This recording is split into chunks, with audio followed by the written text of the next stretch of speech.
and welcome to today's broadcast, Moving the Needle in Employee Engagement, How to Retain Top Talent. I'm delighted that we have so many individuals from around the U.S. Participating in our educational program today. We have a great expert panel of 5 senior consultants from our U.S. practice group who are here today to share their insights around a variety of topics related to retaining top talent. We'll spend some time today talking about employee voice, also discuss various segments of leadership, whether it's inspiring leadership and also the foundation behind leadership. We'll then move to beyond the leaders into the actual teamwork segment, then talk about what all that change means and how it relates to engagement. And finally, we'll give all of you an opportunity to ask questions during the broadcast. As I mentioned, we have 5 leaders from our U.S. practice group here today joining us for the broadcast. We have Dr. Patricia Sikora, we have Sharon Parker, we have Dr. Richard Buckles, Dr. Mike Zelis, and Dr. Edward Tamsin. And as we go through the broadcast today, I'll have the opportunity to introduce them as they share their insights and learnings with all of you today during the program. A little bit about our organization. We're really known for measuring and inspiring higher performance. We represent about 13,000 employees around the globe, and our work spans in more than 120 countries, which really gives us some great global insight, normative data, and benchmark strength in the area of engagement and customer research.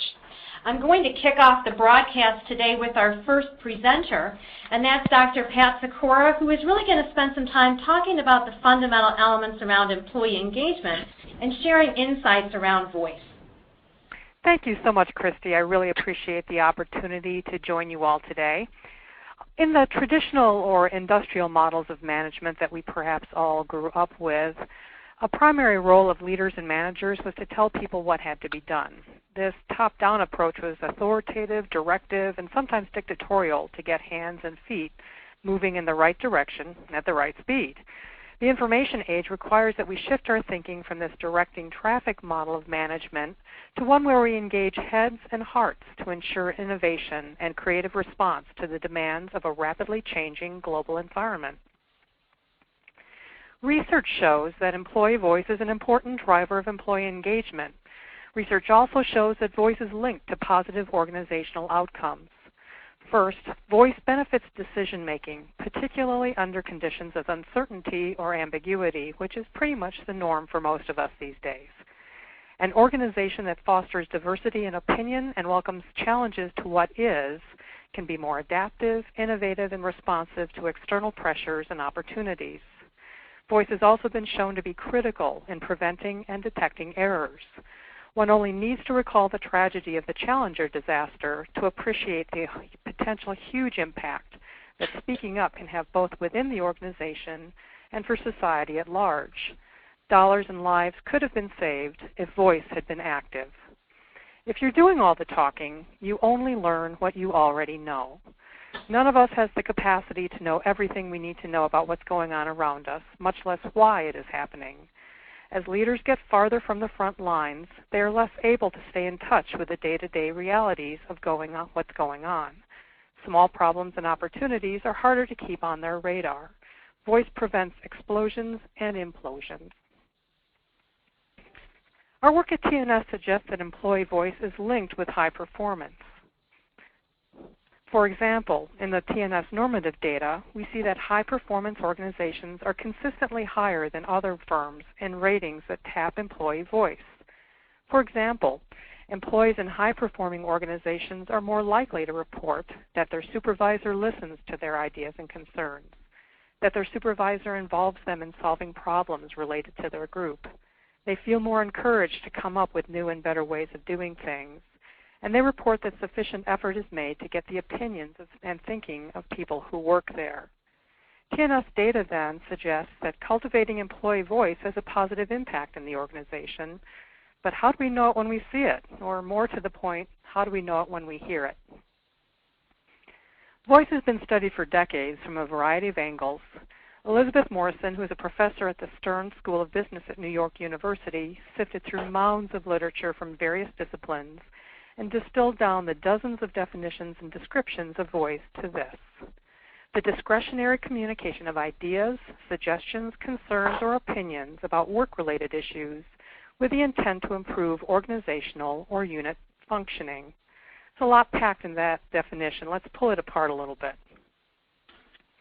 First of all, employee voice is discretionary. Voice is a choice. You can't force it.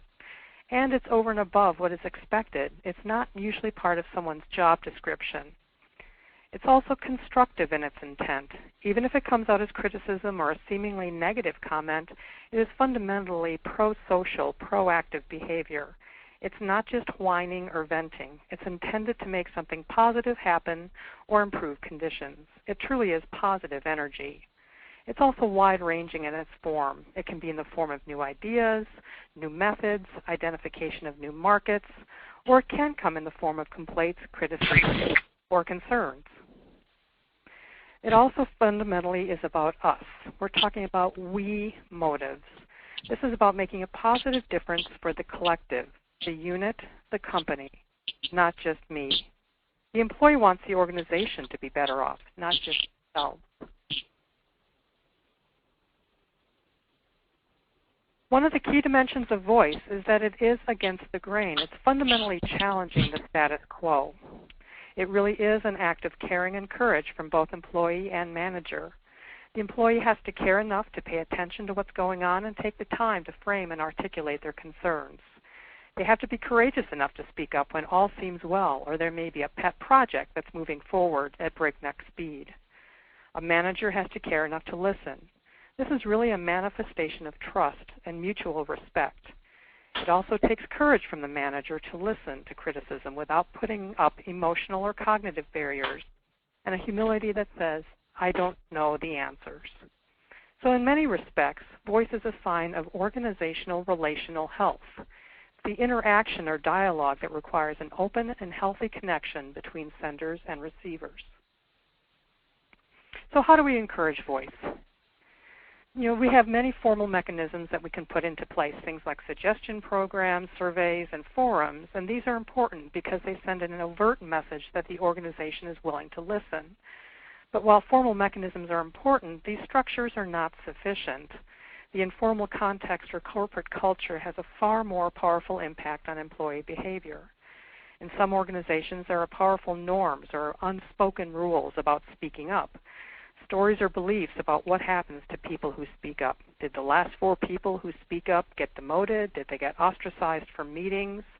And in some organizations, there's literally a culture of silence and learned helplessness that emerges in an environment focused on blaming the messenger rather than solving problems. Fundamentally, nothing enhances voice more than listening and responding.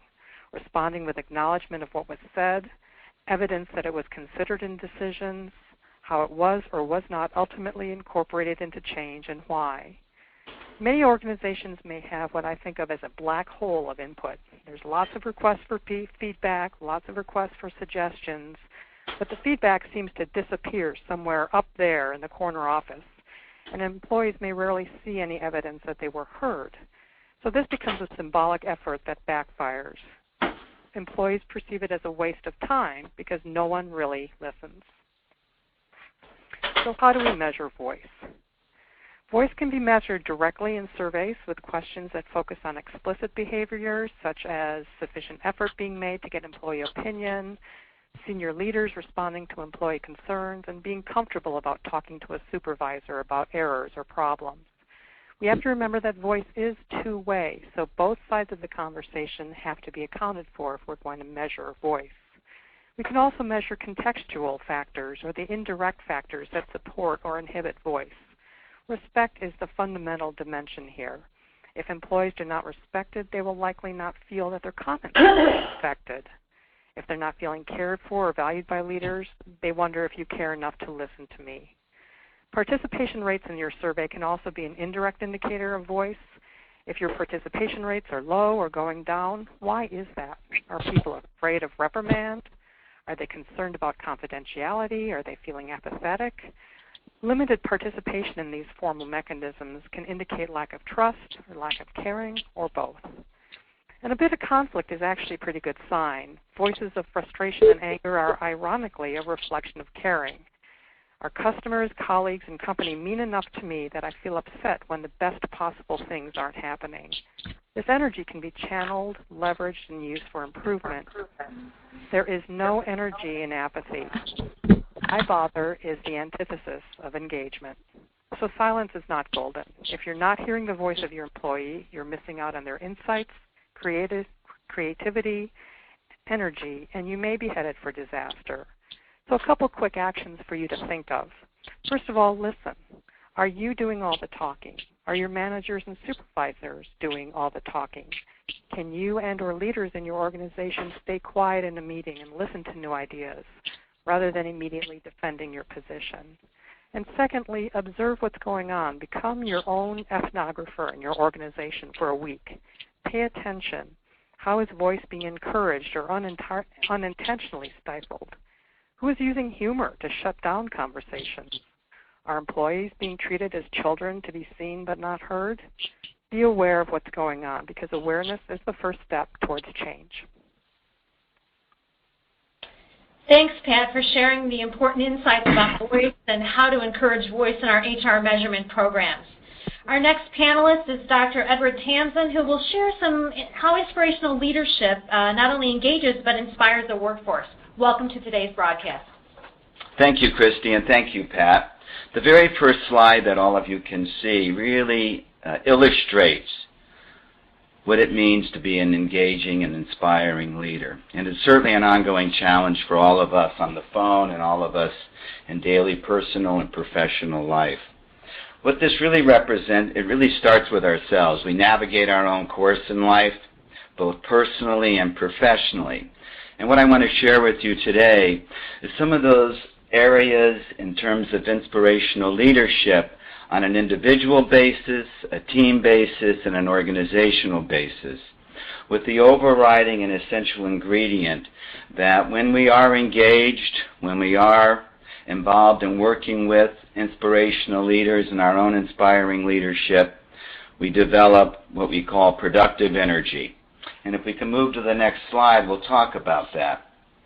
Truly, the essence of productive energy is it's one of the keys to engaging employees and unlocking the kind of productive energy that can take an organization, take individuals, take teams to a higher level of success.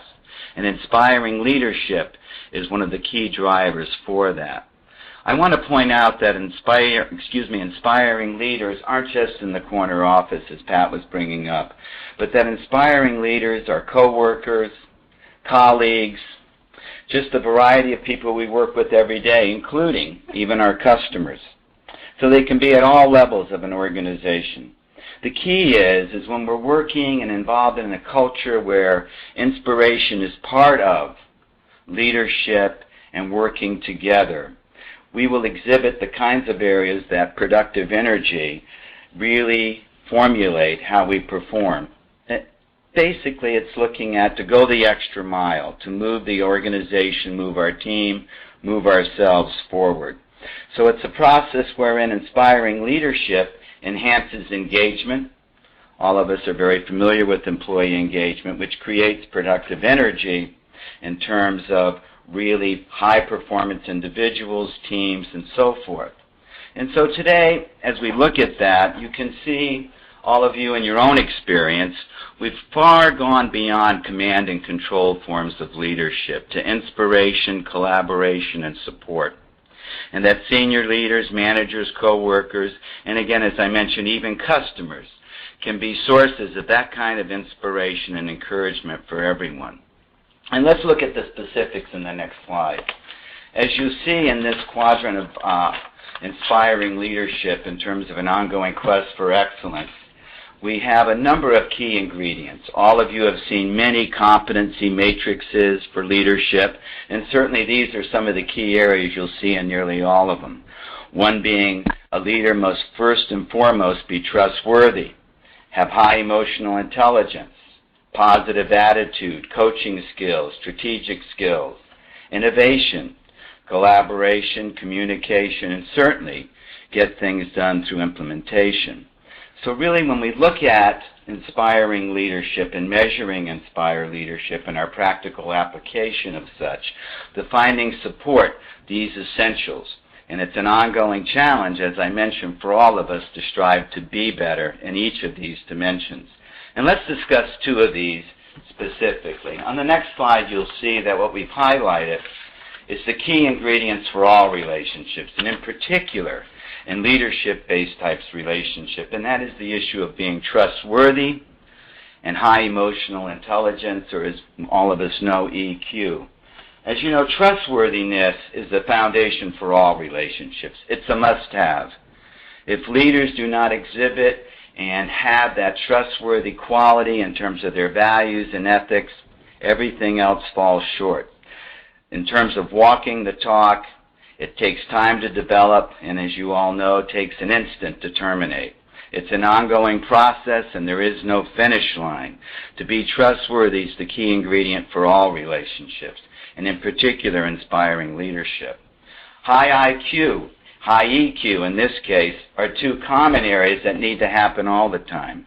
In terms of EQ, to be involved with people in terms of interpersonal and relationship building skills, intrapersonal, meaning our own self-awareness of our strengths and our opportunities for improvement, our flexibility, our stress management, and certainly last but not least is the issues of positive attitude.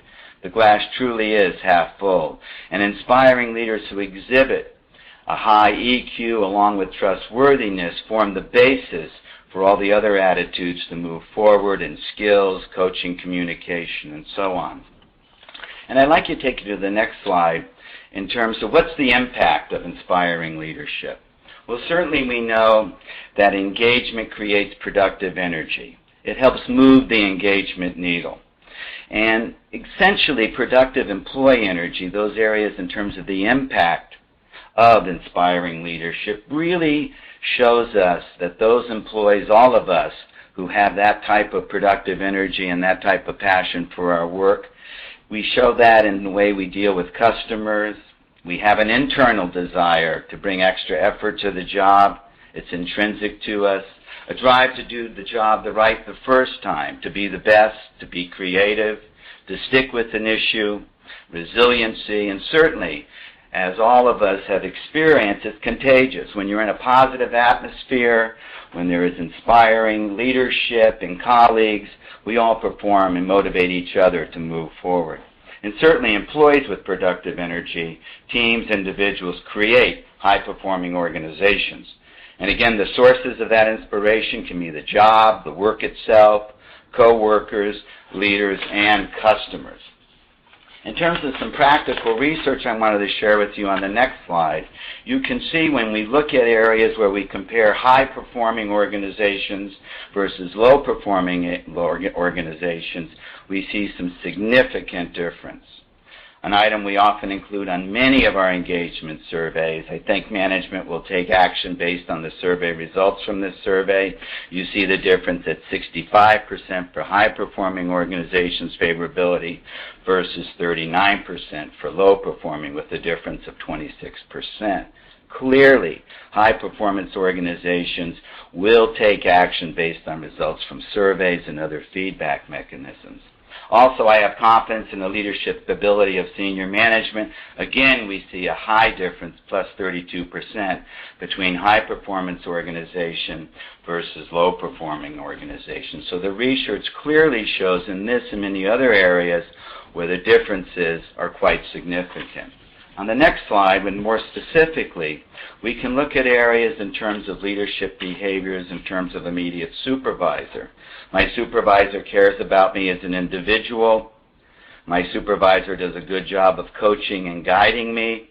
And my supervisor inspires the people in my work group. Even though some of these differences may not seem strong, they are really significant in terms of the numbers. Again, what we look at here is the areas where there's improvement and differences between high performance and the global norm for inspirational leadership as it determines in those two areas. Another slide that I'd like to share with you is the next one on 360s. Employee engagement surveys really can lend themselves to 360s, where we have a next level of discovery, where we make more specifics and recall those 9 building blocks, where it's essential that organizations evaluate leadership performance on a consistent basis. And on my last slide, I want to share with you 360 leaderships. One of the key ingredients for measuring and improving inspirational leadership. The benefits you're all familiar with in terms of new insights can be obtained when you drill down to that level. Leaders get a broader perspective, and we identify strengths to be used to the best advantage. A couple of things I'd like you to consider in terms of takeaway, using this presentation to go over your current metrics and make sure that you're covering all the bases to measure inspirational leadership.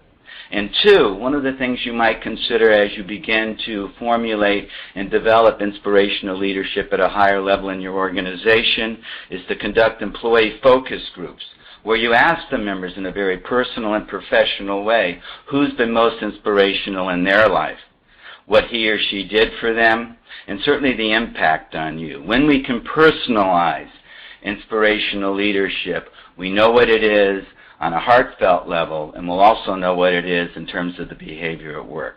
Thank you. Thanks so much, Ed. You know, I particularly like the insight you shared about the differences between highly effective leaders versus those low performers. And next we're going to hear from Dr. Mike Zelloff as we continue that journey today around leadership by exploring those leadership foundational elements. Welcome to the broadcast, Mike. Thank you, Christy. So Pat discussed the concept and value of voice, and Ed has detailed the elements and value of inspirational leadership. My name is Mike Zelloff, and today I'm going to go into a little deeper into what I call the leadership foundation. Next slide. In an effort to establish a personal organizational foundation, it's important to start with an established set of principles. The example I'm going to draw from today is the United States Marine Corps Leadership Principles, which is a well-established set of principles that have driven that organization for decades. However, this is but one example of a list of principles that others may have additions or deletions based on personal experience or organizational settings. From this list, I'm going to focus on 3 core elements. So we say we want to focus on 3 key priorities that we feel would make the greatest difference in our organization. We may have written these into our organizational directives. We may have conducted testing and even suggested to our leadership that we focus on these principles in their leadership efforts. And for the purpose of this exercise today, we're going to focus on keeping the people informed, ensuring that the task is understood, supervised, and accomplished, and to train our people as a team. Again, we have identified these priorities because we believe that they'll inspire discretionary effort and lead to greater productivity. Next step is to build these priorities into our measurement instruments. All the way through, we've identified how do we use these things in our measurement instruments, and here's going to be some specific examples. We want to ensure that our leaders have embraced these priorities. We want to make sure that our employees are getting the benefit of these efforts. And finally, we want to make sure that if we do lose people, regrettable losses, that it's not because of the lack of implementation and focus on these principles. So how would we do this? For example, we could use in the Leadership 360 survey that Ed mentioned a specific item to ask what specific team-based training would you conduct for your people over the last reporting period to drill down on the actions that the leader had taken. Next slide. We could also ask the employee in an employee engagement survey if the people they work with cooperate to get the job done, another key indicator of whether or not they've been trained as a team. And then finally, we can ask people if they leave the organization if they felt that they were part of a team in the exit survey example. So these are all examples of how we would actually drill down to test whether or not those key priorities were implemented across the organization. So in summary, it's key to establish a leadership foundation, identify key priorities, and build these priorities into their measurements. To do this across the organization and include across all the employee touch points. Next, we're going to discuss more on effective teamwork strategies, but the actions that I'd recommend that you go back and take a look at is whether or not you actually have a clearly established leadership foundation within your organization or guiding principles for yourselves. And is the foundation included in your measurement instruments across all touch points within the organization to be able to test whether or not the leaders are using them, the employees are hearing it, and if you lose somebody, if they're losing them because you didn't get that point across. Thanks, Mike. Really appreciate it. You know, it really makes sense to focus on the key priorities that will inspire discretionary effort and lead to greater organizational success. You know, now that we've spent some time together as a group today, and there's about 370 of you listening in today, and we appreciate that very much, we've discussed sort of the leaders and their leadership styles and focus. Now we're going to kind of shift that focus toward the teams. And the teams that we lead as professionals across the U.S. and around the world. Our next presenter is Sharon Parker. She's been with TNS for more than 12 years, working with a variety of global clients in more than 100 countries. And she's going to spend some time talking about teamwork and how it has a role in engaging higher performance. Welcome to the show. Thank you, Christy. So I'm going to just kind of stop for a second. As you did say, we're sort of shifting our focus and kind of go back a little bit back to the beginning and remind everybody that the webinar today is really about moving the needle on engagement. We've talked about voice, and both Ed and Mike just spent a few minutes talking about effective and inspirational leadership.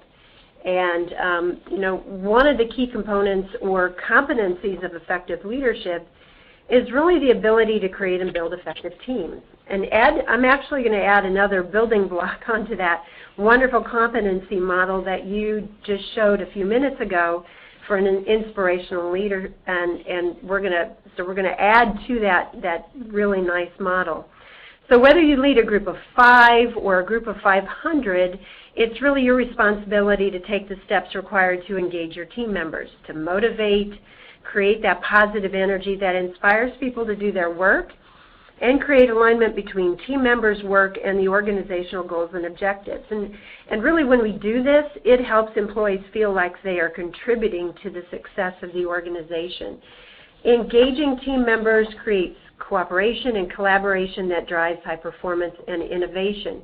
Effective communication then drives team member engagement, which in turn drives positive outcomes. So in the end, it's really team member engagement that improves your business in every way. I found this great quote from Andrew Carnegie that sums up teamwork quite well.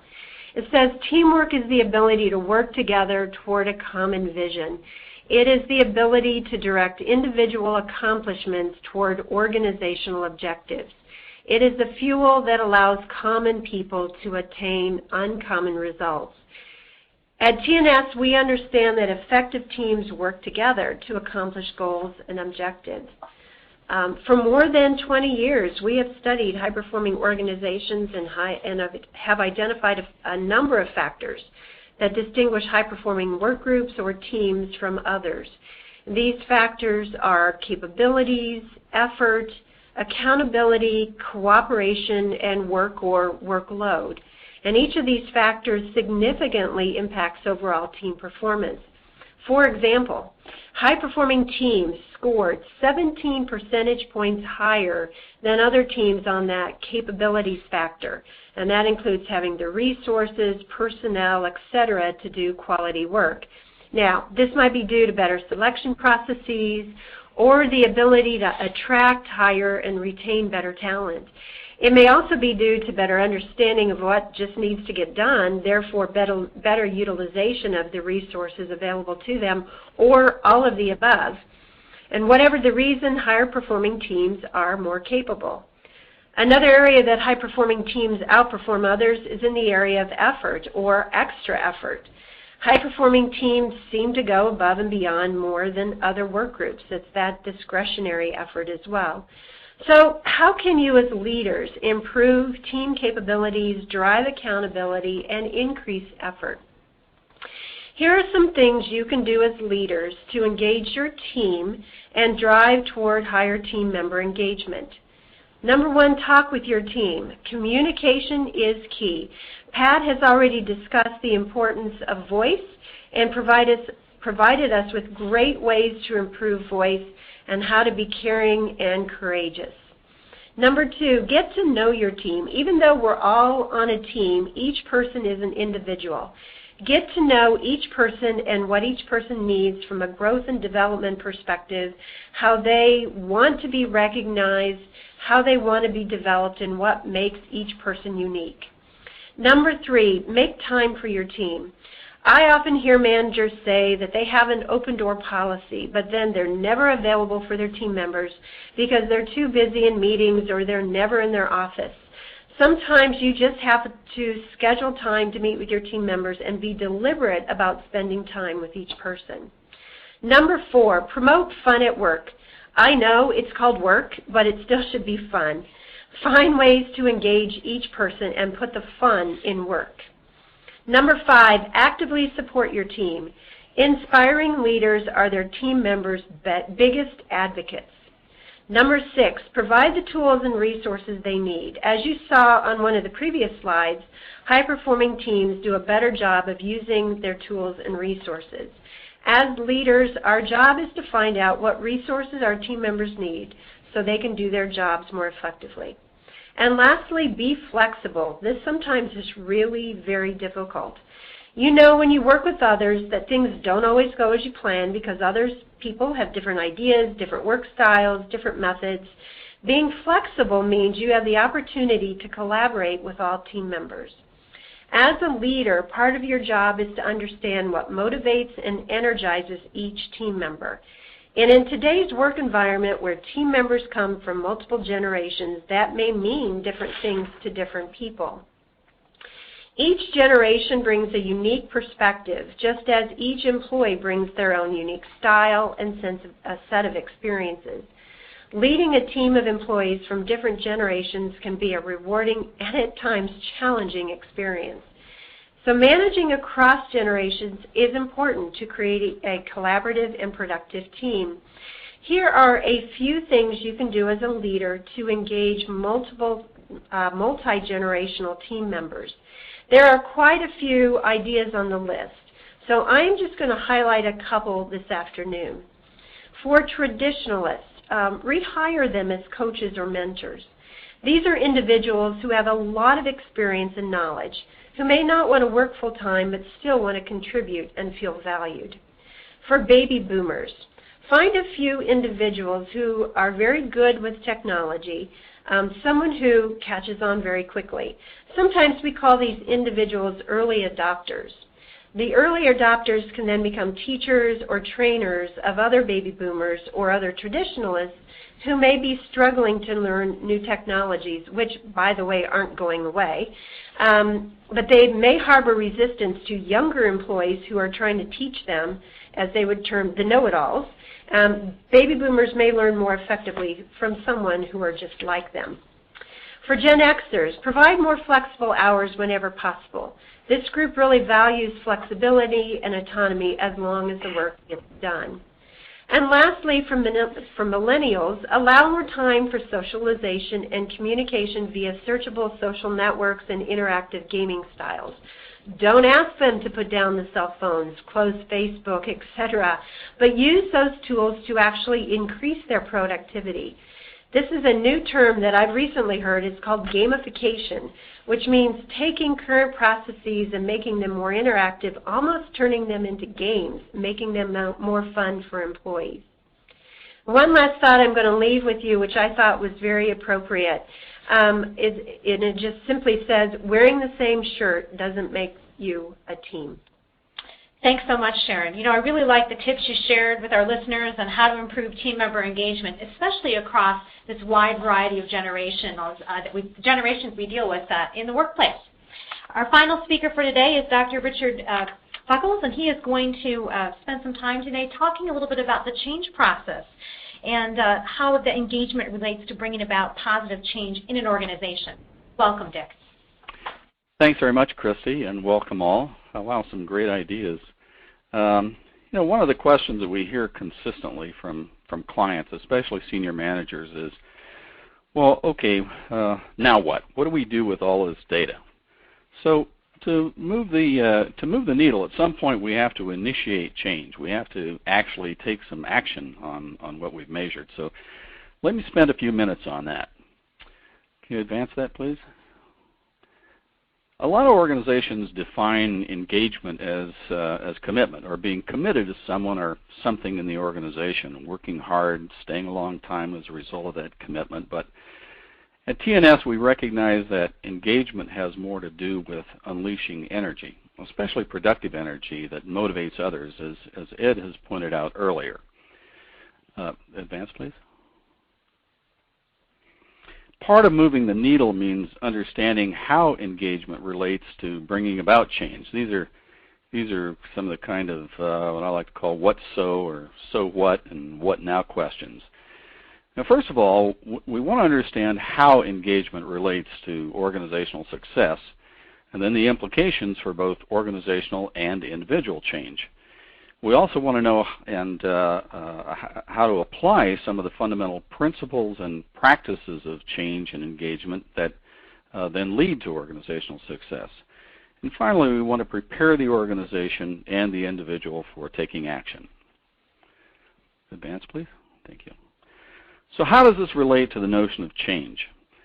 Well, to answer this, we're going to first ask the question, why measure employee engagement? It's always interesting to know whether or not employees are engaged, and it can give certain kind of bragging rights to an organization to know the extent to which your employees are engaged, providing they actually have engaged employees. But measurement is the what so question. The next question is, so what? If knowing the extent to which one's employees are engaged doesn't lead to some sort of productive energy or productive action, then what's the point of measuring? Productive action means to change something. And in our case, we believe that change should be in the service of helping the organization become more successful in raising the level of organizational health that then leads to superior performance, as we've talked a little bit about earlier. We measure to inspire higher levels of performance. Health and performance are not mutually exclusive, but are distinctly related. Organizational health has to do with improving the organization's ability to align or improve or renew itself through changes in strategy and structure, systems, people, culture, and so on. But it's comprised of a lot of the skills and capabilities we presented here today: giving voice, inspiring leadership, building teams. These don't often lend themselves to measurement real easily, but productive action directed at improving organizational health should lead to improved performance. Performance, obviously, is what we deliver to stakeholders, both financial and operating. It can be evaluated by a number of indicators such as return on capital employed, return on assets, total shareholder return, net operating profits, EBITDA, or any number of other major indicators that you might use in your organizations. But we do know from many years of research that over 50% of an organization's long-term success is driven by its organization health. Advance, please. Engagement for the purpose of change means understanding some differences in organization versus individual change. I mean, we can change an organization just simply by creating new policies or practices or processes or systems and so on, but these are usually events in time that result in a gain for the organization. And more often than not, people experience change as a sense of loss, whether that's a loss of influence or identity or control or the loss of relationships or one's work routines. They're human experiences, mostly psychological in nature, and they sometimes occur very slowly. We can custom design surveys that measure change or resistance, but there are a couple of questions we might typically see in our engagement survey, as pointed out here. These questions are also accompanied by their favorability scores that are taken from our database of high-performing companies. But in either case, in either question, if these scores appeared to be much lower than this, you might expect to find some resistance throughout the organization. One of the most important things to remember is that people don't often resist change. They resist change in themselves. So the real task here is to enable change while minimizing employees' potential sense of loss and thus reducing resistance. Next slide, thanks. Remember, in order to bring about change, people have to do something different. But here we have to answer the question of, well, what now?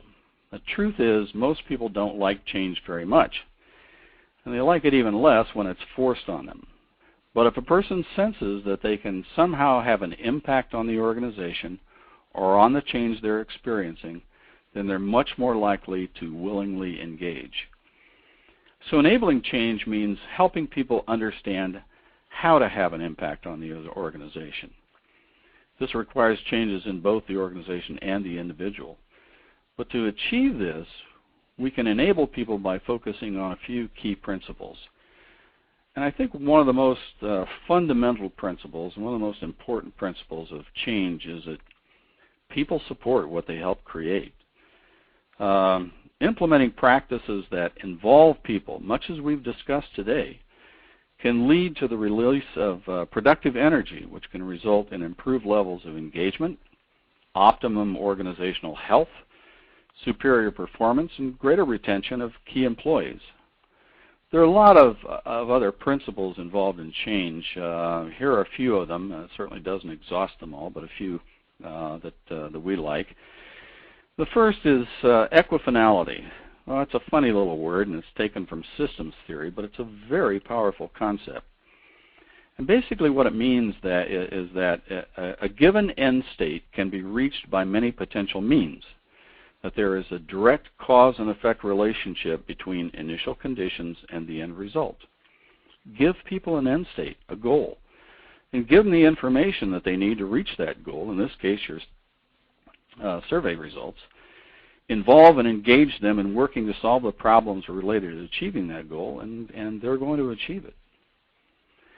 Energy is really the life force of change. Ed talked earlier about the notion that engagement involves generating positive energy.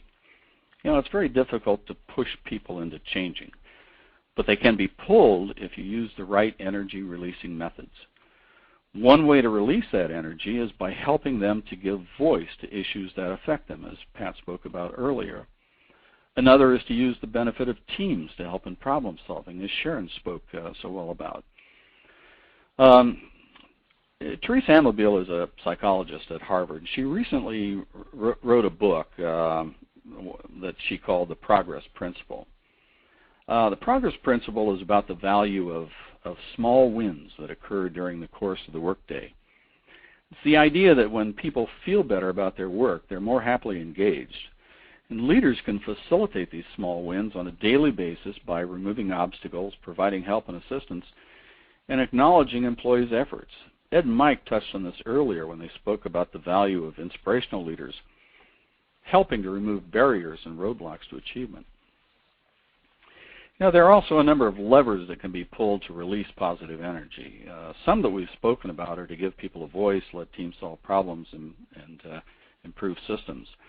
But we can also work towards redesigning structures or improving processes and enhance inspirational leadership.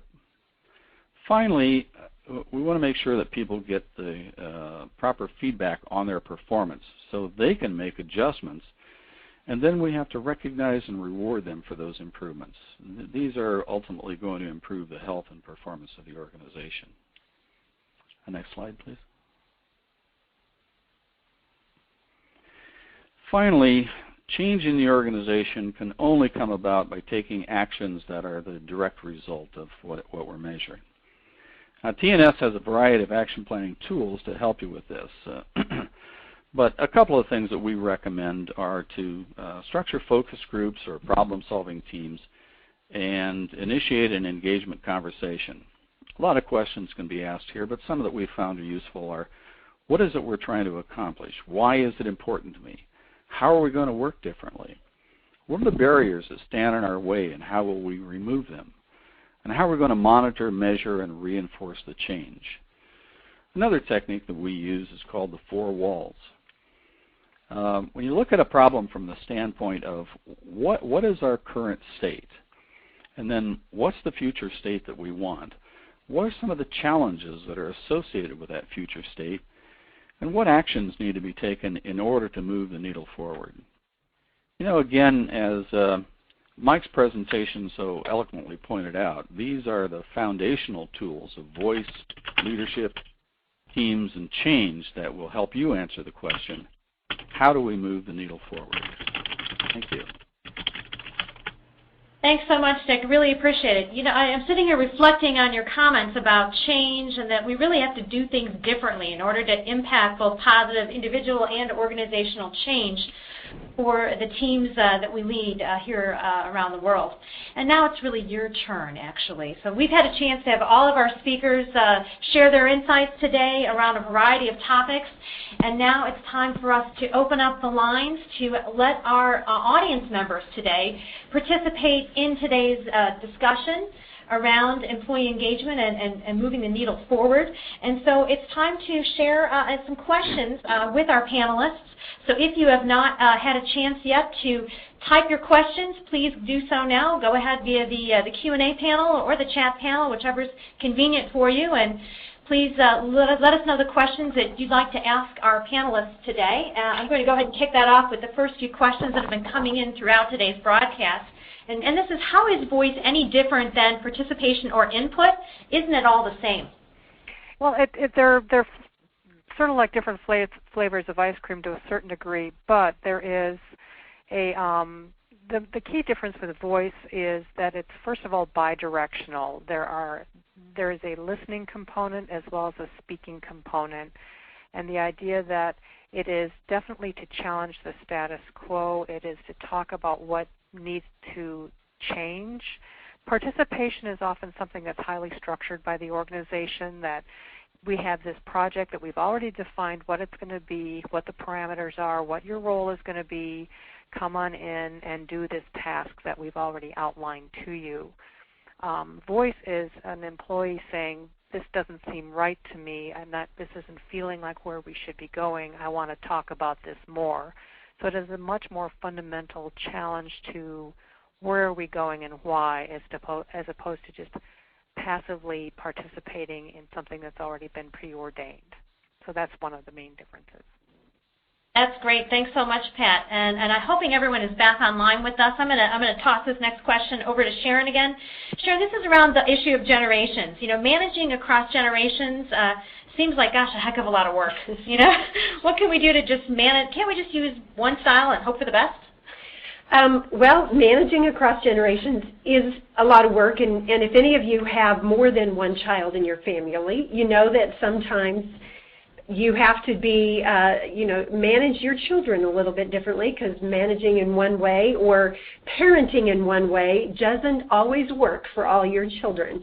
And so if you think about it, not that we want to treat our employees like children, but that sometimes it just takes different styles to motivate different people. And if we talk about engagement as finding that productive energy and what really engages and motivates people, you've got to look at each person is an individual and sort of adjust your management style as well. A number of years ago, I attended a workshop called Situational Leadership. It's a very old program that was designed by Kim Blanchard, which even before we were talking about generational issues, we were talking about different management styles based on situational leadership. And so it's really the same kind of factors where you adjust your management styles based on the individual. And so it's really based on the same kind of factors. Now we're just adding sort of another ingredient, is that the people in your teams are of different generations and learning styles, and are coming in with different knowledge bases, familiarity with technology, and coming in with different perspectives based on generations, not just individual people. So it's always been that way, and I don't think it's something new we have to think about. It's just something that's always been there. That really does make sense, and I know we all face that in our global organizations, not only with generational issues, but also issues around globalization as well. Right. I think, Dr. Buckles, you're still with us during the broadcast. Are you still on the line? We've got a question for you, if that's the case. Hopefully he is still on the line. If not, I think we might have lost one of our speakers there during the process.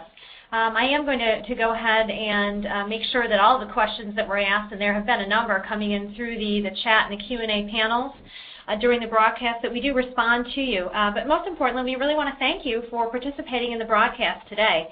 Both thank all of our speakers as well as our audience members who have hung in there today. Just some housekeeping issues and some information that I'd like to share with you as we reach the top of the hour and close out our session today. And one is to share a little bit of information. If you liked what you heard today in terms of education, we have a phenomenal global engagement summit coming up in New York City, February 29th. I guess you'd call that leap year, and March 1st. We're really going to be spending a lot of time with global leaders from both TNS and one of our sister companies, JWT Inside, and we're going to be spending time talking about important strategic HR issues around retention of top talent, leadership development, engagement, the impacts of social media on engaging and recruiting employee workforces, higher performance and how to elevate that throughout your global organizations. We'll even talk about globalization as well as a variety of measurement techniques used around linkage analysis. So lots to be shared over the course of 2 days at our Global Engagement Summit that's taking place in New York City. So if you are interested in attending that summit, please be sure to reach out to us. Our contact information is here, and we'll make sure that we get that information to you. And thank you so much to our speakers and to our audience today. We've enjoyed sharing our insights with you, and we wish you all a safe and enjoyable upcoming holiday season. Thanks for being a part of our broadcast, and have a great day.